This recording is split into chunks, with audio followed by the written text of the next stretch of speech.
Olá, seja bem-vindo a mais um podcast Supremo na Semana, com as principais decisões aqui no STF nesses últimos dias. No episódio de hoje, você vai ver que o Supremo começou a julgar a validade da lei que permite à ANEEL estabelecer a destinação de tributo pago indevidamente. Os ministros também começaram a julgar a constitucionalidade do programa Reintegra. E a gente também vai falar, é claro, sobre a decisão em que o STF confirmou a decisão que suspendeu o X, aquele antigo Twitter, em todo o território nacional. Eu sou Alessandra Castro, jornalista, editora-chefe do Jornal da Justiça, e junto com a Hanna e com o Mauro vou te deixar por dentro de tudo isso e muito mais, né, gente? Eu sou Hanna Gomes, advogada e consultora da Rádio e TV Justiça, e a gente vai falar um pouco sobre as decisões do Supremo nessa semana. Eu sou Mauro Burlamac, jornalista da Secretaria de Comunicação Social do Supremo, e vou, com a Lei e com a Hanna, comentar como foi a semana aqui de julgamentos no Supremo. É isso, gente. Antes da gente começar a falar dos julgamentos, exatamente sobre isso, vamos só destacar, eu acho importante as pessoas saberem que, a partir de hoje, houve uma mudança no horário de início dos julgamentos, da sessão de julgamentos no plenário virtual do Supremo, não é isso? Antigamente até ontem, até a lista da semana passada, a sessão começava às 0h. E a partir de hoje, exatamente essa sexta-feira, dia 6 de setembro, o início é às 11h da manhã. É isso. É uma mudança interessante. Advogados, interessante saber. Jornalistas, interessante saber. Porque é muito comum as pessoas terem que meia-noite estar acessando para ver como é que tá, o site, né? Para ver o primeiro voto, enfim, já para dar notícia, advogados, enfim. O pessoal brincava que era o julgamento corujão, né? O corujão. Então agora você sabe que às 11 da manhã é que começa, acho que... Né, mais fácil de acompanhar, né? Isso. Esse início. Mas continua com 6 dias úteis, né? A sessão plenária virtual, acabando na sexta-feira seguinte, às 23h59. Isso não mudou. É isso, fica o registro. Então vamos para os julgamentos do plenário. Essa semana o STF começou a julgar a validade da lei que permite à ANEEL estabelecer a destinação do tributo indevido. Na prática, né, gente, eu acho importante a gente colocar que está sendo discutida a possibilidade da devolução dos valores que foram pagos a mais de forma errada pelos consumidores. Isso. A ação é da Associação Brasileira das Distribuidoras de Energia Elétrica, a Abradir. Ela fala que, no caso, por ser uma lei tributária, tinha que vir por forma de lei complementar. Sim. É a chamada constitucionalidade formal. É isso, Hanna? Primeiro. Exatamente. É uma das primeiras discussões que a gente tem de validade dessa ação, essa ADI, e a forma, né? Para discutir exatamente o mérito dessa questão é um segundo ponto, mas a formalidade da apresentação de uma lei também é um dos pontos para declarar se é ou não constitucional. E outro ponto que a entidade fala é que tratar da destinação de valores que já foram devolvidos em razão de pagamentos indevidos viola um ato que já foi concluído, ou seja, isso já foi feito, né? Isso já aconteceu lá atrás, isso estaria violando, então, essa coisa, como se fosse a coisa julgada, certo. Vamos dizer assim, né? É uma segunda discussão que tá sendo feita aqui. Eu acho interessante explicar, o Ale, e quando eles julgaram o tema da repercussão geral 69, aquela questão do ICMS na base de cálculo PIS/COFINS, a gente falou semana passada exatamente. de ISS, não foi? Agora ICMS. Era pago a PIS/COFINS, incluindo ICMS na base de cálculo. O Supremo veio e disse que não é para incluir ICMS. Então, esses valores que eram pagos a título de PIS/COFINS eram pagos no valor acima do que, na verdade, deveria ser feito, né? As empresas estavam pagando mais do que deveriam. Só que elas repassavam esse custo para o seu contribuinte, né? Elas não ficavam com o prejuízo. E aí agora, quando vai se devolver esse dinheiro, fala, vocês pagaram a mais, então vamos devolver esse dinheiro? Vamos. O que vem a lei diz que vai ser pago para a operadora, mas que tem que devolver para o contribuinte. Né? Esse dinheiro, quem pagou, no fim das contas, foi o contribuinte. O contribuinte não, desculpa. O usuário, o consumidor daquelas empresas, exato. Então, se você dividir o prejuízo, vamos dividir depois. Agora vamos passar para isso. Então, a discussão é em torno disso, né? E aí, se a ANEEL pode, então, fazer esse regramento, criar essa regra. E aí já teve voto do relator, é isso, Hanna? Quem já votou? A gente já teve voto do ministro relator, o ministro Alexandre de Moraes, o ministro Fux, o ministro André Mendonça, que acompanhou o Fux, o Dino, o ministro Zanin e também Nunes Marques. Parou o julgamento porque o ministro Dias Toffoli pediu vista do caso, mas também é importante dizer, Mauro, que essa devolução é de um indébito, é uma repetição de indébito, é um instituto do direito que diz que Se você pagar mais um tributo ou paga indevidamente um tributo que de boa vontade você pagou, de boa fé você pagou, mas você de fato não devia, ou que foi extinto e que há retroatividade, esse valor tem que ser devolvido para o contribuinte, para quem de fato pagou e teve esse prejuízo, esse desfalque. Deixa eu tentar traduzir. Então, a famosa a expressão repetição de indébito nada mais é do que devolver o imposto que foi pago e que não deveria ter sido pago. Não deveria ter sido pago. Às vezes parcialmente, porque você pagou a mais, às vezes a totalidade, porque aquele imposto não era devido sobre aquela operação, sobre aquela circunstância. Também estão discutindo se o prazo para requerer esse direito é de 10 anos ou de 5 anos a partir do pagamento, do indébito, né, do pagamento indevido. Então, são 3 pontos aí que eles vão discutir e que a gente aguarda a decisão do Supremo.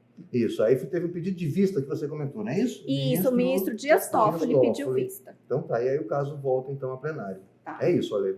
Então, vamos continuar então na nossa semana de tributos, né? Porque teve um outro julgamento também iniciado, que o Supremo começou a julgar a constitucionalidade do Reintegra, que é aquele programa de incentivo à exportação. Como é que ficou esse julgamento? Está em que fase esse julgamento? A mesma coisa, né?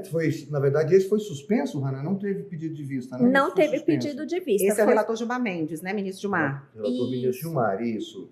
A gente teve sustentações orais, a gente teve voto, a gente já tem quase uma maioria com o voto do relator ministro Gilmar Mendes, ministro Alexandre de Moraes acompanhou o relator, Dias Toffoli também, e o ministro Edson Fachin abriu uma divergência. A gente já tem maioria de votos, que eu quis dizer, né? Maioria de votos, mas o ministro Edson Fachin abriu uma divergência dizendo que seria, de fato, inconstitucional, a lei que vinha sendo tratada como constitucional pelos ministros que votaram antes, e o ministro Fux seguiu a divergência. A lei aqui trata, na verdade, ela dá poder ao executivo de mudar a taxa, não é isso? Exato. De devolução desses resíduos mudar que fala, ali, né? E aí a discussão é, o executivo a lei pode dar ao executivo essa discricionariedade, o termo que se gosta de usar, mas assim, pode, né, ao seu bel prazer, ficar mudando essa taxa, a discussão ou é essa. haveria de ser fixa, né? Preciso lembrar que o Reintegra é só um programa de benefícios às empresas que fazem exportação e que tem uma taxa aí de 3% e que tem que ser fixa, não tem que ser fixa, pode haver essa modulação a depender de qual o critério. Então, essa devolução de imposto dessa taxa, atualmente de 3%, para as empresas que fazem essa exportação, para incentivar a exportação brasileira, fixada por lei, é a lei, Lei 13.043, publicada pelo decreto 8.415 de 2015. Então, vão determinar se essa modalidade ela é constitucional e se essa possibilidade de modular numa discricionalidade sem ser fixo a porcentagem de devolução desse benefício. Porque a lei fala dos limites entre 0,1% a 3%. Exatamente. Pode ser dentro dessa faixa. Margem. E aí o executivo tem mudado isso. Né? De acordo com a economia, com o plano orçamentário daquele ano, daquela gestão, o que gera uma segurança jurídica, segundo quem alega que deve ser fixo. E são 2 ações, né, que estão em discussão lá no plenário. São 2 ações, isso a diz 6055 e 6040. E um julgamento que começou lá no plenário virtual. E foi levado para o presencial, depois de um pedido de destaque. Isso, com as complexidades, havendo muita repercussão aqui, repercussão econômica, os ministros relatores têm essa disponibilidade, essa discricionariedade de levar ao plenário físico, né, e apresentar ali os seus votos no plenário. Então, a gente sempre fala que esses processos que tratam dessas sopas de letrinhas, de trinômios de tributo e tal, incluem bilhões de reais. Às vezes, no caso anterior, o ministro Gilmar falou em plenário que a questão de PIS/COFINS, que tira o ISS, tira o ICMS, já está na casa de 200 bilhões de reais que você está em jogo ali. Então, assim, são casos muito importantes, de muito interesse para o país, na verdade, para o Estado. E decisões que afetam a nossa vida no dia a dia, mesmo que de forma indireta, né? Por isso a gente precisa estar atento, acompanhar o Supremo na semana, para que a gente possa saber as decisões e entender o que os ministros decidem e como tem impacto na nossa vida. Certo. E o julgamento volta, tem previsão dele voltar? Esse volta na semana que vem, não é isso? Na quinta-feira? Não ficou determinado. Não, esse não. Não ficou determinado se volta na sessão seguinte, que seria na próxima quarta-feira. Deixa eu ver aqui se o ministro não tinha... Na quinta volta, os processos do Reintegra e das multas fiscais que a gente vai falar. E a gente vamos falar o ministro agora? Fachin, que estava presidindo a sessão, comentou que na sim. quinta-feira traria esses casos. Então a gente vai voltar a falar de tributário semana que vem. Substituindo Não o vai ter ministro- como fugir, gente. Do substituindo o ministro presidente Luiz Roberto Barroso, né? O Isso. Edson Fachin Tava decidiu presidindo. que, como foi uma pauta do presidente, o ministro Luiz Roberto Barroso, ele então realmente vai trazer na próxima Ele semana. traz de Perfeito. volta Então, isso. já o Mauro já adiantou o nosso próximo tema. Vamos falar assim do próximo julgamento, que o plenário começou a julgar se a multa fiscal por sonegação tem caráter confiscatório. Chama a atenção que se nesse julgamento que a gente acabou de falar, a gente estava falando num valor aí, alguma coisa, uma porcentagem de 3%, nesse de agora da multa confiscatória, pula só para 150%, é o valor da multa que é aplicada pela Receita Federal, não é isso? Isso, na verdade, é um caso assim, também bem interessante, né? Só falaram agora, só tiveram sustentações orais do relatório. O relator é o ministro Dias Toffoli, né? Ministro Dias Toffoli. Isso, então assim, é um caso também bem instigante, porque essa multa ela é de 150%, como você falou, né? Por Quando sonegação, acontece sonegação fiscal. quando há um crime, um dolo, né, na malversação daquele tributo. Mas aqui a discussão é se isso é um confisco, né? Ou se isso é uma sanção simples, comum, se trata de confisco mesmo, assim, é uma discussão também bem interessante. Porque o efeito confiscatório ele é proibido pelo artigo 150 da Constituição, né? Ou seja, multas, a aplicação de uma sanção, ela não pode ser autossuficiente ou desproporcional de forma que caracterize o confisco, ou seja, a retenção do seu patrimônio pura e simplesmente de uma forma exacerbada e desproporcional.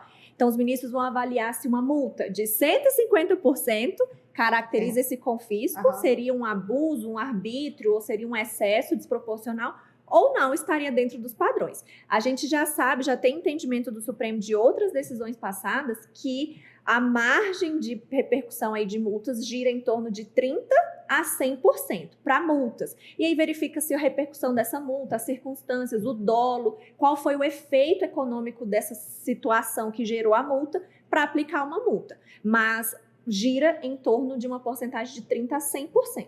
E essa é de 150%.